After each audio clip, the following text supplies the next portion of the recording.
नमस्कार, मैं हूं उपेंद्र तिवारी, अध्यक्ष राष्ट्रीय गरिमा पार्टी। राष्ट्रीय गरिमा पार्टी के युग परिवर्तन अभियान में आपका स्वागत है।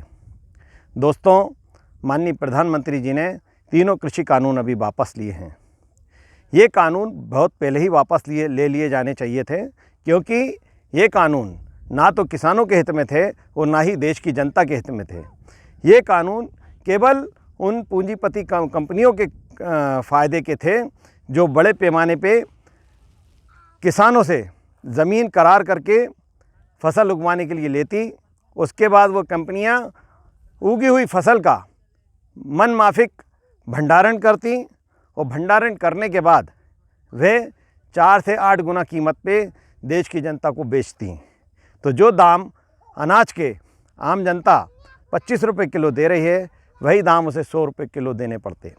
पहला कानून था किसानों से भूमि को करार करके उस पर अपनी मनमर्जी का उत्पादन करवाना, अपनी मनमर्जी की फसल को उगवाना।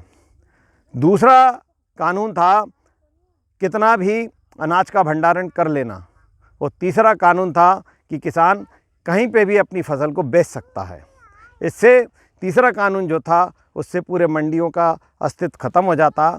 आने वाले समय में मंडियों का कोई अस्तित्व नहीं होता। सरकार चाहे कितने ही कहती कि मंडियों का अस्तित्व खत्म नहीं हो रहा है, लेकिन हमारे हिसाब से मंडियों का अस्तित्व कभी भी बचता ही नहीं।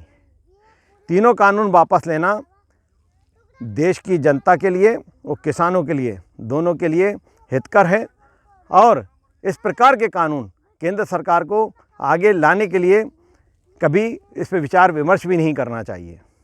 कानून वह होना चाहिए जिससे देश की जनता और आम किसान का वास्तविक हित रहे।